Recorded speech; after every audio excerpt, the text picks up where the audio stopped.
Well, well, well. If it isn't ThursdAGE, my old friend ThursdAGE, with my other old friend, Owen Casey Stevens.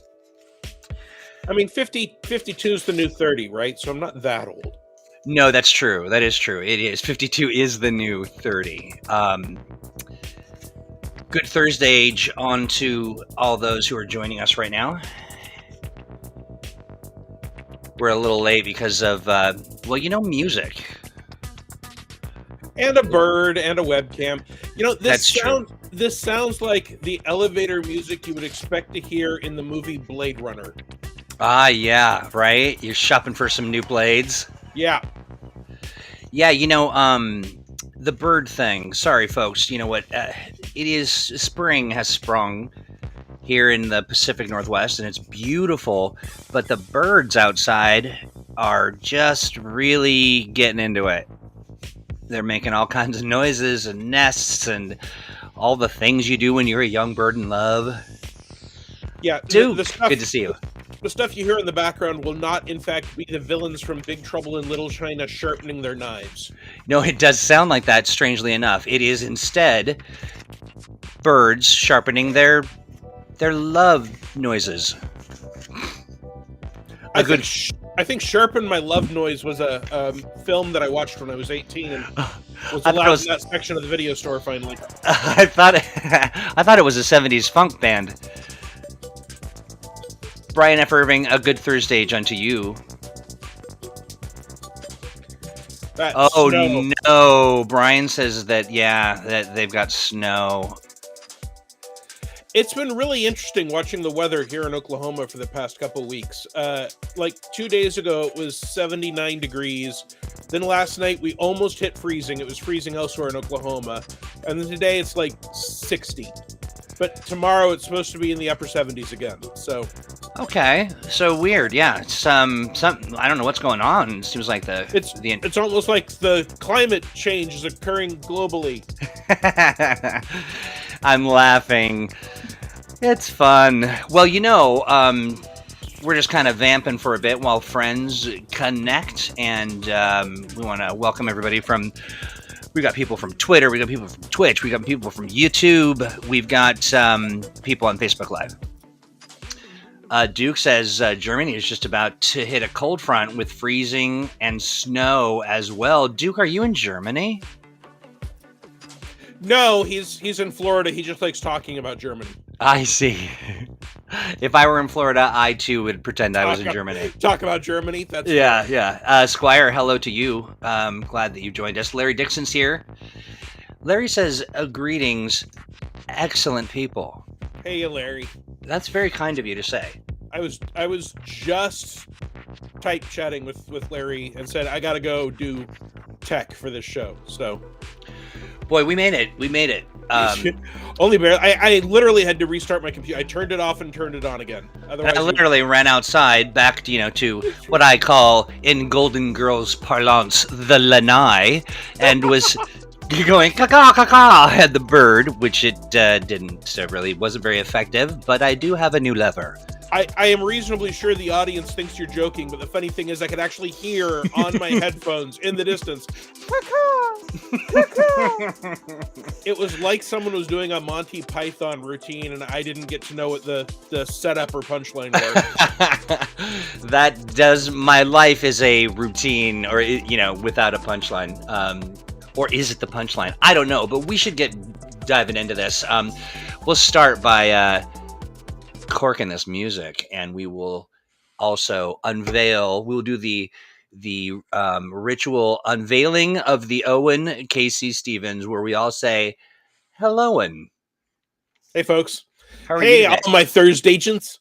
Yeah, how am I today? So people may notice a slightly different energy from me today. I think I've lost track exactly, but I think I am now entering hour 36 with no sleep. Ooh. I am an insomniac. This has been a long time issue. I have undergone many studies, and I engage in good sleep hygiene and yada, yada, yada. And it's been many years since I've been awake for more than 25, 26 hours in a row. And even that doesn't happen as often as it used to. But right now I'm there. So you enter stage 2 of sleep deprivation around 36 hours. We won't hit stage 3, which is when you start to actually hallucinate. Oh, what happens at stage 2? What are the Uh, hallmarks of a stage 2? of sleep deprivation. Yeah. So the desire to sleep becomes significantly stronger. That doesn't mean you can sleep. It just becomes a physical need. And Larry's joking, but I have run games for Larry, and I have done so when I was 36 hours sleep deprived. Larry, in fact, since he's in Claremore and is not right next to where I lived at any point, in order to make sure that I could come up and run a game and not die on the way home, they literally set up a bedroom that I could nap in after running a game for them. So yeah, Larry is not in fact joking. He's dead serious. He's done this. And that's how we got a Dragonkin running a bar as an adventurer.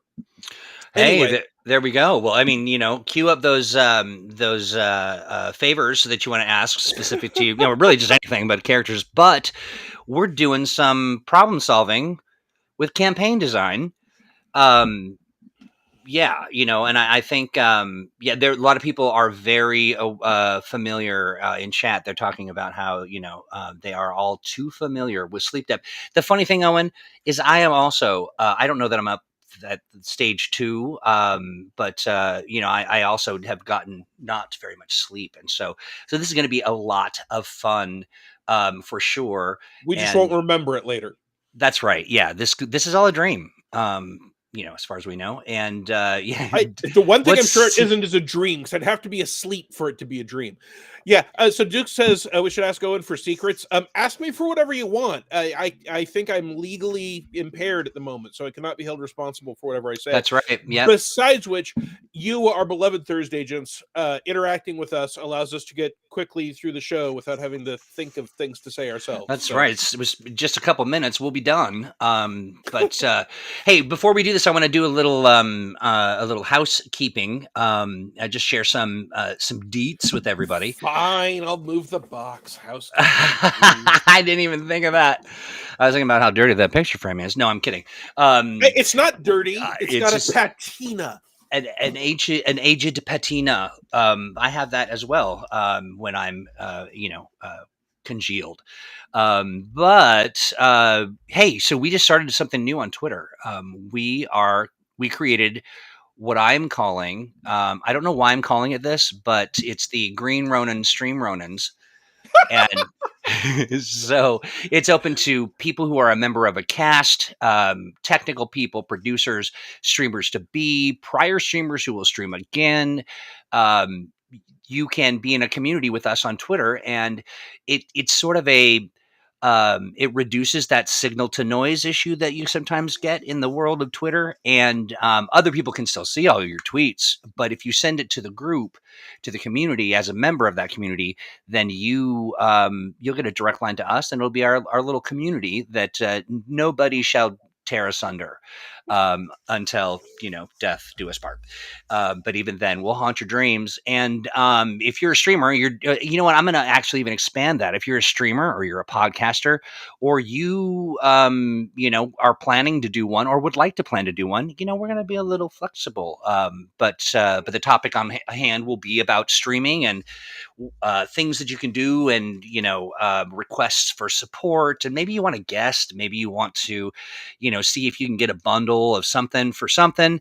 We are a generous a benefactor when it comes to providing prizing. Maybe that prize is hanging out with Owen. We can do that. We'll set it up. Yeah. It is, as Larry says, it's a friendly cult. Yeah, with really no expectations. Then just being I won't even say civil. You don't even have to be civil. You can just be kind, because I think you can be uncivilized and kind. I think that's kind of my MO. Let's not conflate civility with civilization. There's a lot of civilization that is not in the least bit civil. Yeah, like 90% of it. And the But Kool-Aid is actual Kool-Aid as opposed to Flavor Aid. exactly. Going dark and obscure fast. Real fast. Don't look that up. But I want to thank everybody who's watching and hanging out with us. We are talking about solving problems with campaign design. I'm particularly interested in this, Owen, because when you give us a little glimpse inside that cranium of yours, we get to see eternity and also some good ideas, which I really, really enjoy doing, and I know everybody else does as well. So let's dust off that patina and kind of talk about what does it mean to solve problems. My tweet on this subject may have been off the mark now that I think about it. It was like, did you go chasing waterfalls? Campaign design. Tin roof rusted. Campaign design. 10,000 spoons, but all you need is a knife. That's too ironic, and we don't know if we can solve that for you. But am I close? So if you got 10,000 spoons and all you need is a knife, you just sharpen the point until it's a shiv. People work that out for centuries. Oh, that's true. Yeah. So I'll do a brief overview, but before I do that, I want to say if anyone watching or chatting without watching, I suppose, has issues that they've had, sort of persistent issues that have come up in multiple campaigns or with the same group over and over, or things that they foresee could be problems, feel free to throw them out, and we'll see if we can't think of ways that a custom campaign design can make it less problematic. So here's an example of the sort of thing I'm talking about.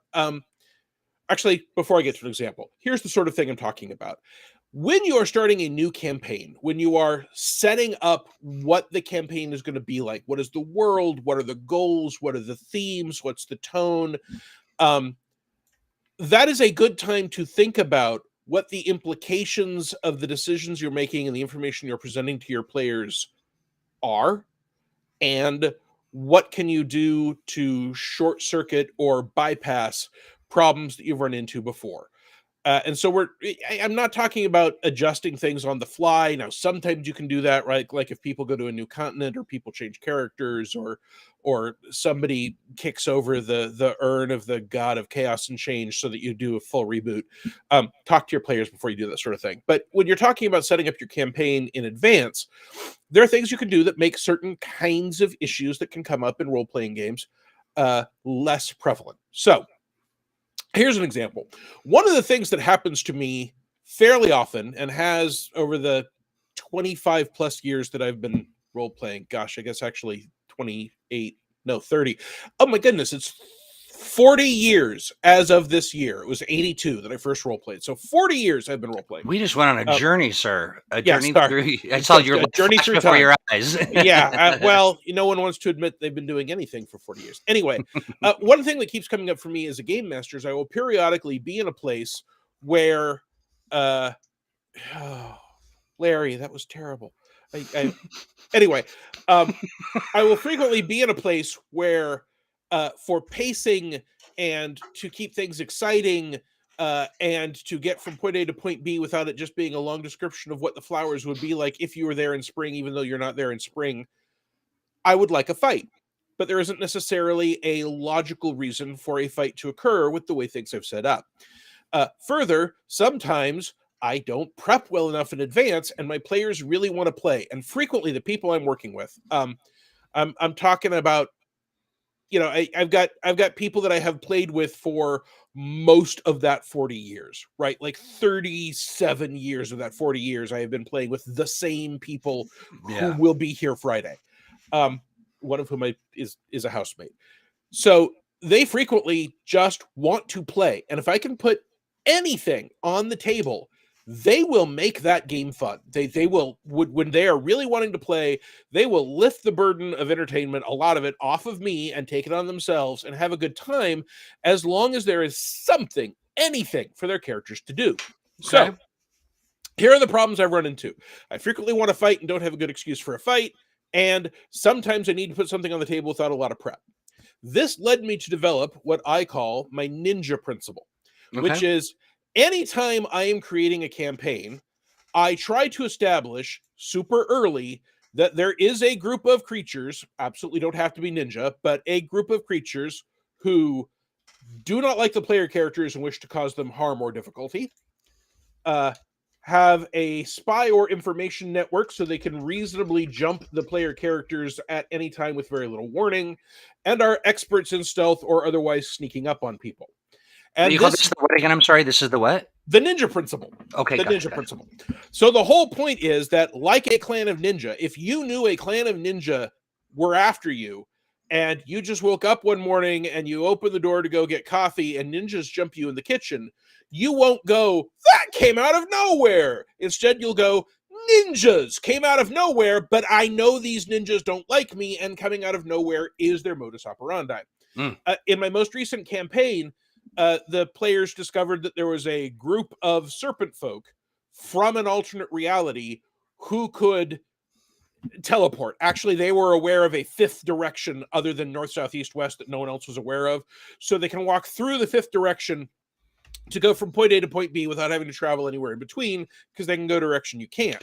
So these are teleporting alternate reality serpent folks who have oracles and sages and scryers, and can teleport and don't like the player characters, but there aren't a lot of them. They're a very small number, so they're not going to attack all the time. They can't afford the losses. But when they think they've got themselves all set up and prepared, they will jump the players. And as a result, anytime I need a fight, like I was having a big, long airship travel sequence, and I didn't want them to get into an air-to-air battle. I wanted them to have a physical fight that people had picked up some new abilities. We'd done some larger scale stuff. I really wanted to give people whose characters were really good at the up close stabby shooty stuff an opportunity to see what they could do at this new level, because their characters increased in level. So I carefully set things up so that the players were aware that maybe someone was observing them. They were on their guard. They were taking some precautions. I'm not trying to do this as a gotcha. I'm just trying to make it easy for me and for them to get to the monkey, to get to the fun part. And so the serpent folk teleported in to the airship that the player characters were on, spaced kind of randomly throughout it, already dispersed through the area.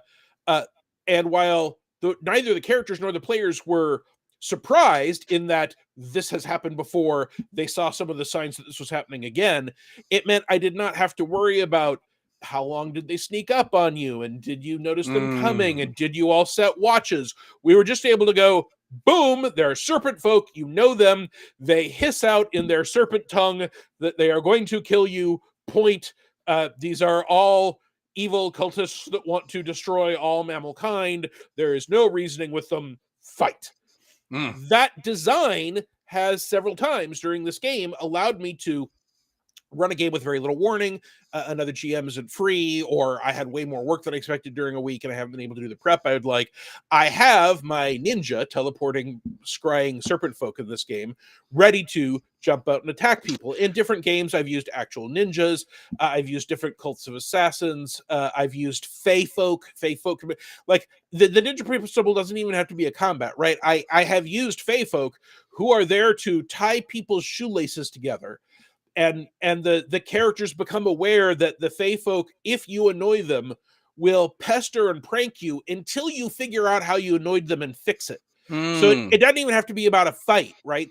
And that's another example of how campaign design can drive decisions and avoid problems. If you've got a group that does not want to constantly be killing things, but you do want them to be having round by round interaction periodically and have mysteries to solve, et cetera, et cetera, et cetera, you can set up this situation where, for example, there are fae folk that can get, and maybe the fae folk also like you, and it's because they like you that they prank you and get annoyed with you, like boys dipping girls' pigtails into ink. Although, come to think of it, that's bullshit. It's a bad example. But my point is that is bad. That is a bad example. But yeah, you know, I don't even. I think we've given up on the inkwells in schools. I think as I noticed, I'm older than some of the people who are watching. So. Hey, real quick. So you know, Larry had mentioned something that sort of sounds similar in a like planning. You know that there are going to be certain things that your players are going to do. You know, and Larry brings up like at some point, that you have unlocks or landmarks in the campaign that'll help the players get the dingus. Which is a game I played when I was a much younger man. I sounded a lot like the birds outside finding. So Dominic Lopez says this, which I think is interesting. And I've seen this a lot in video games. When so Dominic shared that they've used the suddenly ninjas attack more than once, though sometimes it's when the players spend too much time indecisively farting around. That's a definitely a time honored tradition. I mean, I remember Absolutely. playing Berserker, or Berserk, I think it was. But if you didn't hurry up, that big bouncing happy face would come and just you'd be squozing. So that's what are some other? Should you just have like a back pocket filled with various sorts of interesting things, or So it very much is based on what kind of things do you want to make it easy to do, and what kind of things have been a problem for you that you want to avoid. So I'll just run through some that I've run into in games of mine and games of other people, and solutions. And if anyone has a problem like that that is watching or listening, feel free to throw it out. We'll see if we can address it. So I have been in games where the group is very annoyed that the level of healing and resurrection and speak with dead magic is so high that you should never feel bad if someone's trying to assassinate the king, or if your Aunt May is going to die, whatever, because the magic is there to solve all of those problems. Now, if you watch some healing spells like in the D20 sphere, you will see Raise Dead specifically, that it sort of went from this works to this works if the person who's in the afterlife and is aware of the rough situation in which you are raising him wants to come back, which always gives the GM the option of saying, well, they're in heaven, they don't want to come back, they're good, they're good. But if the person is a champion crusader for justice and kittens for everyone, and not everyone has a kitten yet, the players might well feel, hey, that's a person that's going to want to come back. And I've had players get annoyed with that. And I've come up with the idea, for example, of doing a campaign where only certain people can be healed, resurrected, supported, or sustained by magic. And the player characters all get to be those people. So the players are an entirely normal set of people as far as the rules go. Everything the rules expect you to do, you can do. But if I want to have a good and beloved king that you don't want to have die of a horrible disease, if cure disease and cure poison, raise dead and speak to dead, and even summoning water do not work for him, that allows you to, your caravan going through the desert can't bypass everything just by having a zero level character that can create water. You can't solve all the world's problems by putting a mage on every corner with a few healing spells. You just make that decision that because that has been a problem for these players, I set up this world so that problem is bypassed. When I was doing the play test for the Fantasy Age Core rulebook, due out later this year, one of the things I wanted to do was have a simple way to get players to a lot of different kinds of encounters very quickly without a whole lot of debate or discussion or concern for how we get there. And that's a case where, I'm trying to play test rule systems. So I want to get into those rule systems as quickly as possible. And I discussed this with my players, but what we did was we set up the campaign as literally having an adventurer's guild. And the Adventurers Guild has powerful magic where they say, okay, we have used our Adventure Guild scrying to determine that people that are roughly this competent should be able to handle this problem. You all show up. Here's a list of problems. Pick one. You walk to it. There are no encounters till you get there. We run the encounters. Then you walk back and get paid. If what you want is, and there are lots of animes, for example, that have setups very similar to this. For some people, that's too goofy. For other people, that is a great way to get straight to the part of the campaign that they want to engage in. Sure. The flip side of that is if you've got a game where, for example, people love to talk to each other and throw parties and go shopping and pick a favorite restaurant, you don't want to set that campaign in no man's land World War I with the trenches drawn, because you are setting up a campaign that is not designed for what those players want. If not a mall in sight, yeah. Yeah, except for one that is being swung at your head. Nice. Thank you. or a Darth Maul, depending on your campaign. But anyway, uh, Yes. so if the problem you have had is that people complain they don't have enough opportunities to hang out, um, and they don't get to go to know a neighborhood well enough, then you set up your game so that there is a neighborhood. Now, let's say that the real problem is you want to do a globe-trotting campaign where people are going to different countries and seeing new things and are constantly having this opportunity to do new stuff.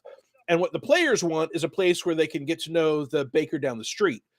Well, those would feel like a disconnect, and that's a problem. But if you design your campaign right, there are lots of ways to overcome that. For example, you could decide that the player's local neighborhood is a floating island, and that the floating island is the size of whatever town or city you want. And the island, literally, on whatever schedule makes sense for you, goes from place to place to place, like a cruise ship. And if that is a dangerous, horrible place with lots of problems, most people stay up on the island. But being adventurers and heroes, the player characters will go down on the island and deal with whatever the issue is. And so that also means that you can take them to an Arctic environment or in the middle of the ocean or volcanoes. Or if you don't want a floating traveling city, you can have gates and portals that they go through to go to different places. Or if you don't want that level of magic at all, you can in advance say, hey, folks, this campaign, unlike most, is going to have huge stretches of time where you aren't adventuring, where nothing noteworthy happens, and you have a home base. So we will say that there is going to be the city of Campania, and you are all from the city of Campania, and I want to have a globe-trotting campaign. So we'll talk about you all setting up during the winter months. You're there 3, 4, 5 months, a year or two. You're getting to know people. And then you have an expedition, like trying to get to the North Pole or trying to find the ring of eyesight. Yeah, Teleportia. Yeah. exactly. So we then say, hey, you've got this group. You know them well. You are on a ship. You cross the ocean. You go to the evil empire, and there we will start this adventure. We'll go through it, and then just say, okay, you all safely get home. You spend your loot. You build new houses for yourselves, and then we have a couple of sessions that might take place a year or two later about the social life, so that people have that opportunity to get to know each other and be familiar with their environment. And you occasionally throw in an urban adventure or two there, right? Like, if the evil empire sends assassins to kill you, ninjas perhaps, who attempt to jump you in your nice safe neighborhood. And then you have to have a totally different adventure where you go back to the evil empire, to the assassin matrix kingdom, and make sure that the assassins don't bother you anymore. But it's all about what is the stuff that you want to get to easily, and what are the problems that you have had or your players have had or you've seen be an issue that you want to avoid, and how will you be able to design a campaign world, a setup that avoids those issues. Larry brings up an interesting point that is, yeah. So, you look at Firefly, that's that, it's that Western town, trope, that dusty sort of, challenging environment. And it's the spaceship that takes you to the different, that can kind of spice things up. That's, that's interesting. Yeah, and Star Trek was pitched at one point as Wagon Train in space, because on Wagon Train it's a Western, but you all are in a wagon train, so you are going from place to place to place. So if you wanted to have the traveling community without high magic, without the huge breakdown of time, you can say, all right, your characters are in a well-established caravan, and we mean a caravan that is the size of a town, that has a route it goes around, and occasionally it'll make an extra exception. And you are constantly going to get mithril from the dwarven miners, which you take to the elves, and they trade it to you for healing herbs. You take the healing herbs down to the gnomes, who take the healing herbs and sell you gems, and you take the gems back to the dwarves. So you've got this regular trade route, but you are constantly moving in wagons. The wagons set up in a specific way.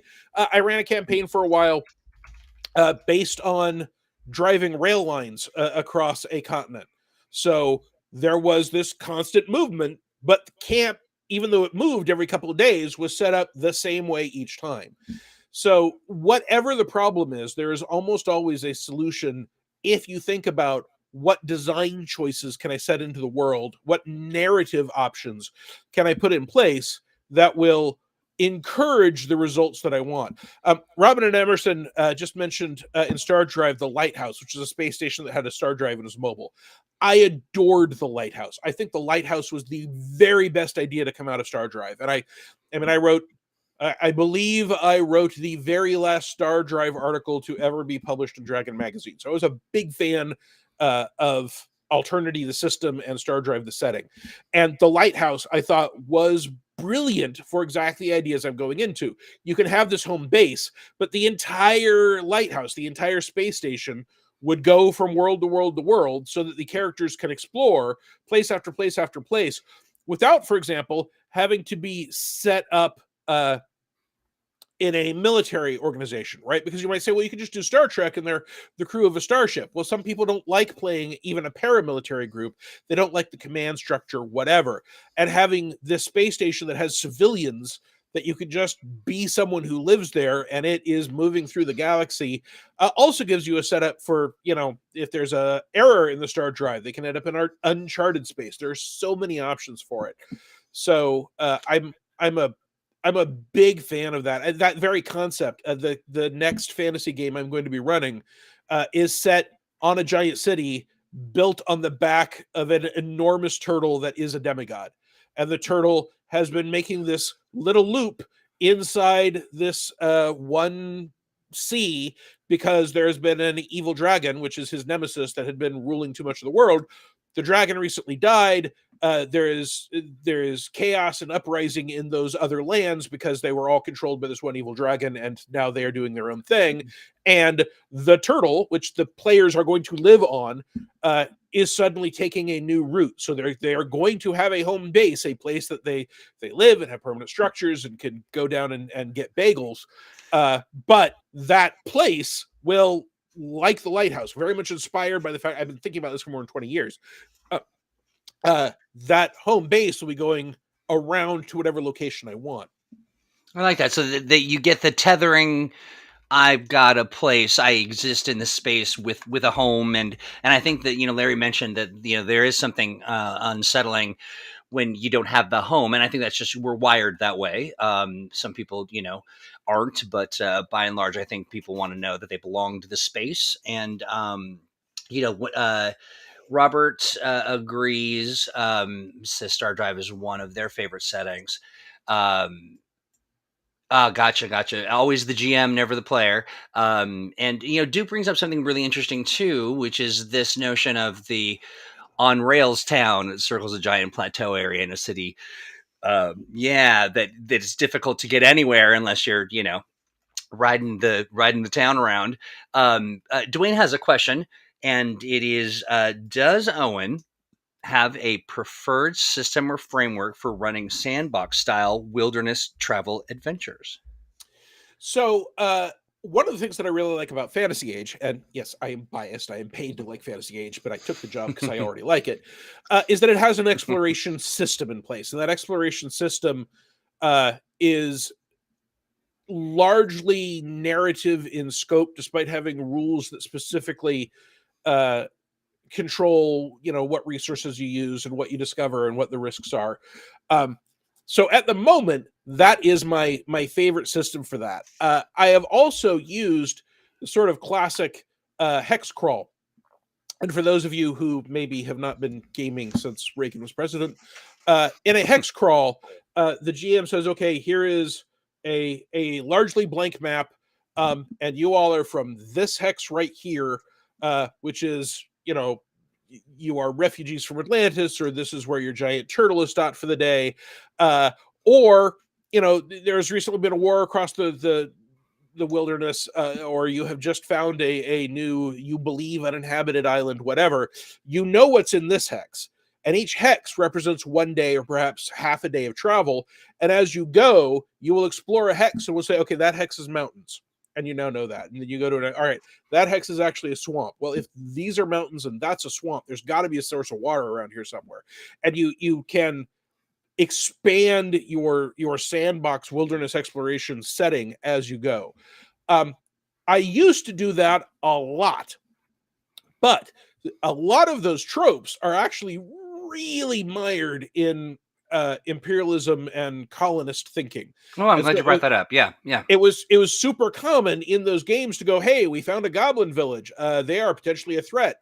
We will kill the goblins. Well, the goblins might not have been a threat until you started exploring all this land that they operated in, and they needed Claiming it and naming it. Yeah, yeah. Exactly. We discovered a goblin village. Well, it's not like the goblins are standing there going, "What's this? I've never seen this village before." Who am I? Yeah, exactly. And that's another example of the sort of thing that with a campaign concept, you can potentially avoid those problems. I recently wrote up, just as a random thought, an idea of a supernatural city that used to have people dwelling in it, and it would literally expand itself for the needs of the people in the city, and then everyone died or left. But the supernatural city is still there. So that city is literally sending out tendrils of itself that pop up in new places, and that gives us effectively ruins, but no one ever lived there. The Magic City has built the ruins, and it brought rats and some corpses, maybe some undead, some sentient cockroaches, or maybe just cockroaches that have evil powers, whatever. So and maybe it's full of traps. So that is a way to set up a campaign where you can go exploring, looking for cities, because the city is itself a kind of spreading cancer that and maybe I'm going a little too much industrialist versus naturalist here, but if the city itself isn't stopped, it will expand and eat into. Larry says we did that in Valdemar.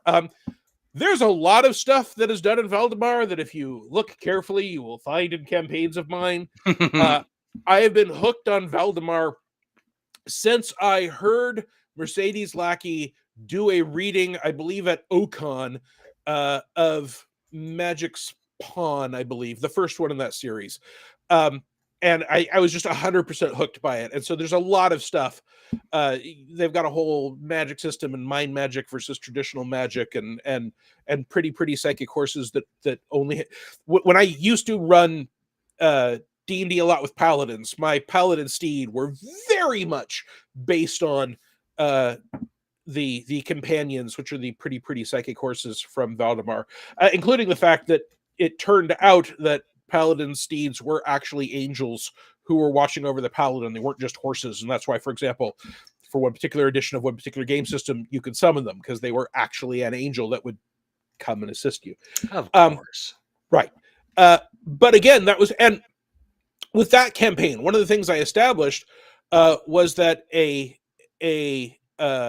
sorry, now I'm reading Larry talk about working on the second book of the founding of Valdemar, and avoiding colonial thinking is a huge factor. And therefore we should have Larry have his own podcast, but we'll worry about that later. I would like that too. I do want to just comment real fast on the colonization thing and really sort of dismantling that in and I'm not even talking from that in a woke perspective, but in a we've done that. Like let's expand and get clever and think of other ways to sort of create these barriers that are thoughtful and not just a boulder is in your way, or there's a, really unpack it. I think that there's some really fun, clever, and enlightening things that can be done in that regard. But a good thing to bring up and discuss.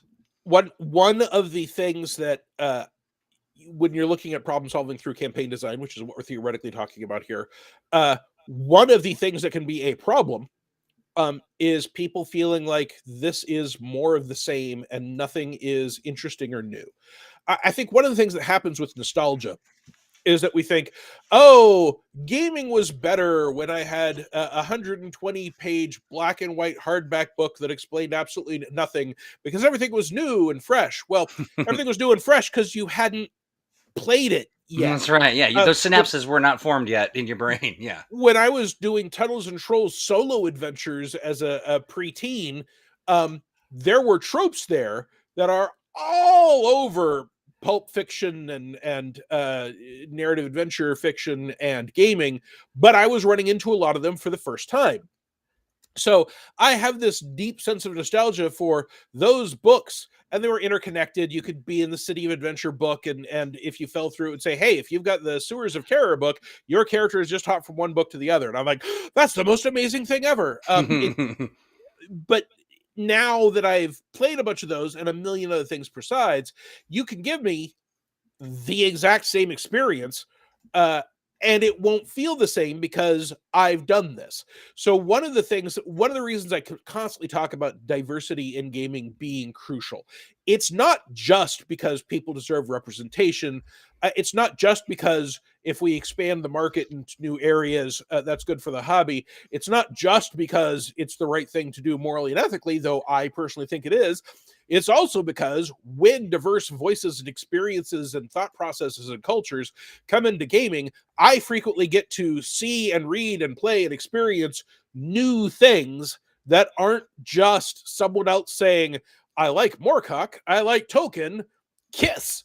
And a campaign world is born. Spring has sprung here on ThursdAGE.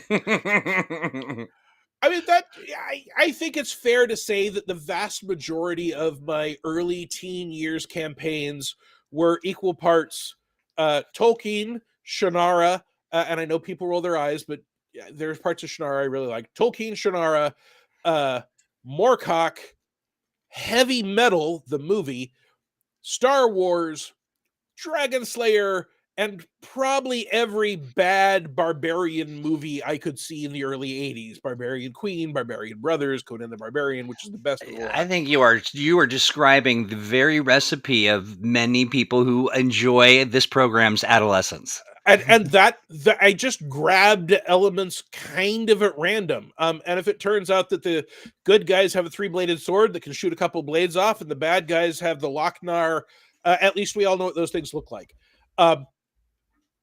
And I didn't need those campaigns to make sense. There is a design concept of Wahoo. Gamma World is a classic example of Wahoo, where just nearly anything can be thrown in there. There are people that hate Wahoo campaign settings. There are people that adore Wahoo game settings because it's a chance to give them something new. Larry Dixon calls out Heartbow from The Archer or Fugitive to the Empire, depending on when you saw that movie. And in addition to the Heartbow, there was a gauntlet that had a gem with an axe. Yeah, this is all stuff that I put in my games. If the problem you're running into is that everyone is bored with the staid, normal, reasonable, well-centered, logical, reasonable, well-designed world, if that's boring to them, there is a place where you can say, hey, this campaign world is what is left after Loki, as avatar of the trickster god, took on cyberpunk Cthulhu elder gods. They ripped reality into 14 pieces, and then someone came along and stitched it back together as best they can. A rogue planet flew between the Earth and the moon, which shattered, and this is the world we have now, and nothing is off the table. So if you want to play a android barbarian who looks like a cereal mascot because you were once literally the thing that was built to go promote Sordio's oat cereal, and as a result you constantly worry about people having a fulfilling breakfast. If that is the character you want, we have created an ultimately Wahoo campaign world where that is acceptable and appropriate. And part of the point here is that from my point of view, as long as everyone is having a good time and no one is getting hurt, there is no wrong way to game. You have to have those two pillars. Everyone's got to be enjoying themselves. No one needs to be getting hurt. But within that, I have played games that were an entirely serious effort to examine the trauma of being a superhero who has beat their head against the evils of the world for 3 generations and don't feel like anything's changed. And it was very grounded and very centered. And you know, you anytime you punch something hard enough to knock a tank back, you had to worry about, am I going to crush 4 humans? I've played that game. And that was the game we wanted, and it was fun.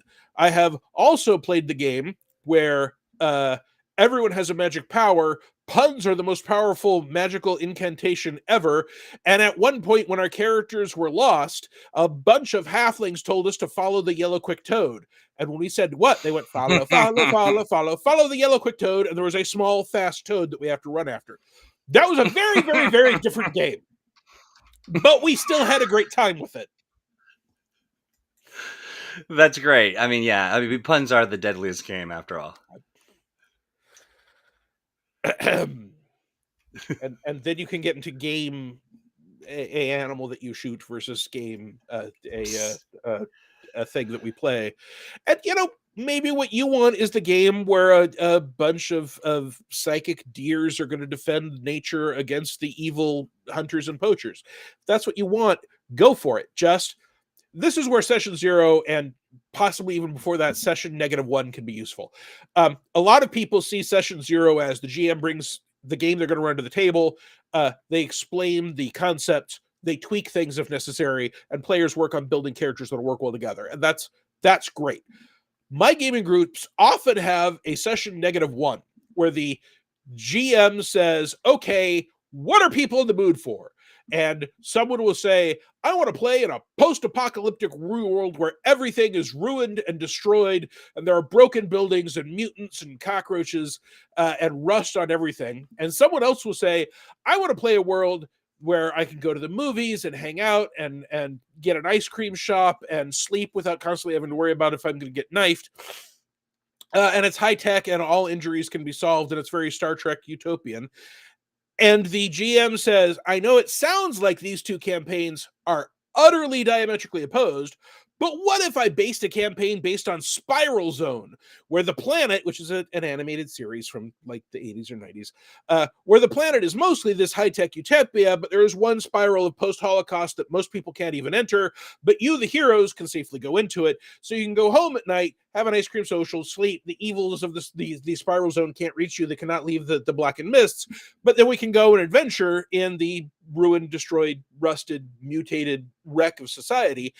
And that -1 session, that opportunity to pitch ideas as a group and try and come up with a campaign that is designed to suit everyone's needs, can be super useful. This is not really, Larry says I'm not invited to session -1 anymore. Well, Larry, there's a reason for that, my man. Anyway, and some people are going to say Spiral Zone, which is from the theme music, and I did warn you while I was sleep deprived. Anyway, that this is not 101 stuff as a game designer or a GM. I get that, right? It frequently, as the GM, what you need to say is, hey, I've got 20 minutes every month to get one game session a month ready. I'll be running this adventure. I've got some stuff for Blue Rose. They've got an entire adventure on Voice of the Mount, and we will be doing that, and I don't have time for anything else. And if that isn't something you all want to play, then we should discuss other possibilities. And if it is, I'm not going to be adding cyborg android breakfast cereal mascots as a player character option, even if you want it. That is a perfectly reasonable position as a GM. You only have so much time, you only have so much effort. But it's always worth looking, is there something there that is what the player really wants that you, the GM, want to give them that is less work than other stuff might be, right? If that's what the character, what the player wants, it's worth drilling down to ask, why is that what you want? And if the answer is, well, I want to play something unlike anything I've ever played before, and we are in Blue Rose, then, sorry, folks, then you can say, okay, well, what if we talk about the possibility of creating a new rise creature? Because there are psychic, larger than usual, friendly creatures. And you can be a rise flying squirrel, which I'm happy to write up and fits in the world, even though it's not a set of rules. Have you ever played anything like a friendly, psychic, unusually large flying squirrel, which fits the campaign to a T, even if it's not necessarily there, and may give you that opportunity to be wild and wacky and different, like an android cereal mascot, without bringing an android cereal mascot into my romantic fantasy setting where he does not belong. So this is the kind of You're talking Raiden, right? Yeah. Am Yes. I delayed? It's no, maybe. Yeah, it's a Raiden, or the Rise Cat, the Rise. Right. I mean, I played a Rise Cat. Yeah, I love it. In Blue Rose. And famously, the most important thing I did was pester the human who was the leader of the group. Frequently, and at one point, when the leader of the group was in danger of possibly starting a fight because she was so upset, I sat at her foot and complained and complained and complained. And when she looked down and said, "Kitty, what?" I said, "Carry me." And so she rolled her eyes and picked up my cat. But that meant she wasn't holding a weapon. So I was literally using cat diplomacy. Okay, you've got to carry this big fluffy bundle. You are now less likely to start a fight. Smart. I love it. You know, but here's a question, and I'm not sure. You know, when I will get my day. But why are there no capybara? Have you seen a an unhappy capybara?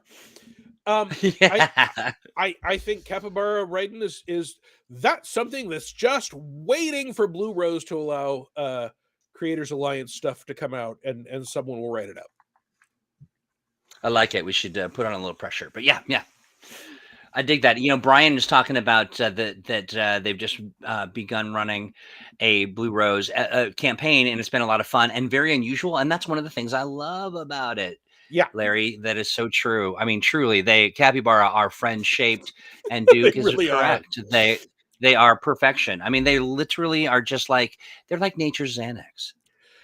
So back when I was in Seattle working for Paizo, at one point, Crystal Fraser, our M&M dev, who at the time also worked at Paizo, was running a Teenage Mutant Ninja Turtles and other weirdness game for myself. As she's wont to do, yeah. And Ron Lundeen, and some younger designers and developers who had not played any game that had come out before like 2001, 2002. Just all of this background stuff they had no experience with. So she was running it so that they would have some experience with some that which came before. And so you roll to see what creature you are based on and how anthropomorphic you are. And while rolling, Ron Lundeen, a Paizo developing manager, rolled that he was an otter. And he looked up and said, "I'm an otter. I win." And literally one of the things his character had a psychic power to distract people. And his character just carried a number of small, shiny rocks. And anytime he needed to use that power, Ron would lean back and pantomime rolling little rocks back and forth across his chest. And his character was so cute, it was magically, psychically distracting. That is amazing. You know what else is magically, psychically distracting? What else is magically, psychically distracting? This is beginning to sound like brain food breakfast cereal. Right, yeah, exactly. Well, it is psychically delicious. It's you, my friend. You're magically charming. You are a lucky charm. And we're running out of time. We did it. We got 5 minutes left. And I mean, literally, you started talking, you took us on a journey and you solved a problem. What were we going to do for an hour? And you solved it just like, like in no time at all. The game was designed with lots of caffeine, so... Nice, very nice. So, we've got 5 minutes left. There's a couple things that I want to talk about. Did you want to kind of tie anything up in a bow, or you want to kind of leave that... So I talked nonstop. No one had a chance to really jump in and talk about problems they've had with their campaigns. If you had an issue with a campaign that you would like to see, if the Green Ronin campaign experts can think of a way narratively to try and make that less of a burden for you and your players, feel free to drop a line to letsplay@greenronin.com, explain your problem, and maybe we'll host your problem on an upcoming episode of ThursdAGE. Now, over to Troy. Well, thank you, Owen. Today, in news of tomorrow, we are going to be bringing on a friend for the next ThursdAGE, and it's going to be none other than Ian Lemke. Now, we're going to have an expensive conversation with him. We are, yeah, we are. I thought you said expensive. It will be expensive because his appearance fees are just off the charts. I gotta pay for this. No, he's totally worth it. I got to pay for it myself. But he only accepts shiny rocks, which is nice. But we will be talking Expanse. We will be to thank you. Yes, right. I mean, honestly, that was very nicely done. We need to get this 36-hour Owen, in here. More. I like this The, phase two. the problem with the 36-hour Owen is that he becomes the 48-hour Owen 12 hours later. That's the problem. Well, this is only a 1 hour stream, so Also, after this, I'm probably going to curl up in the fetal position and cry and talk about monkeys. So. Nice, you too, huh? That's nice. I do the same. It's just a way I unwind. But we're gonna have Ian on. We're gonna be talking about the Expanse, and we're gonna just talk about like, what's what's beyond, like what's happening beyond The ring? the Beyond the ring? rings, yeah, beyond the ring, yeah. Just like to coin a phrase. It's gonna be great. It's gonna be fun. There are things to be discussed and deadlines to be shared and good news all around. And Ian is a true delight to talk to and to hang out with. So that'll be fun. And Owen, if you could manage to get to that 34, 35 hour mark, that would be also nicely done. So you want me on the stream with Ian? I would love that. I think it'd be Okay. great. But Great. the thing too is that Owens need breaks too. You are like the human equivalent of a capybara, so like you need to kind of go chill out in a stream. I can't do a capybara face. No, I should be good for to play straight man to Ian next week. That should be fun. Nice. Seriously, he does. He looks into the forever sphere. We come to you every Thursday here on these channels. It is always a delight. Owen brings his AAA game, even when he's got a not so a game feel, and but always truly a delight. Mondays are Mutants and Masterminds Monday, and that has Crystal Frazier, it has Steve Kenson, it has Alex Thomas, and it has me as your disembodied pal. And we've got some great things planned, actual plays.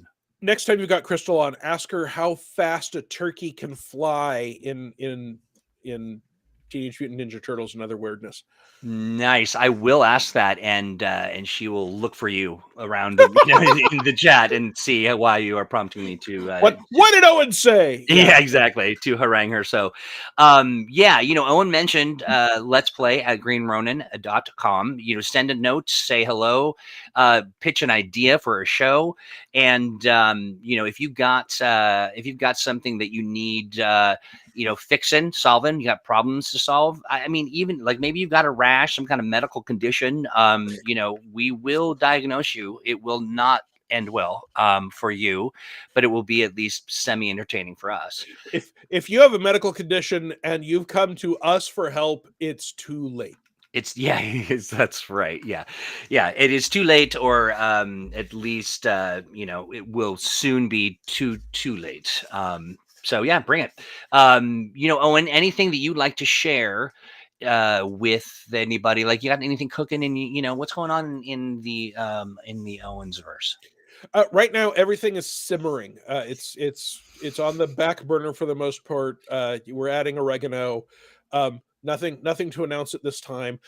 I'm working on some stuff. I have this problem right at the moment that I've been awake for 36 hours, and so I'll start working on something, and I'll get 5 minutes in on it, and then I'll realize I need to be working on something else, and so I'll switch over to it. And I've been trying to switch to the Pompadoro method, which my wife refers to as the acne method, because I originally couldn't come up with Pompadoro and said pimpler, so she said it was the pimple method.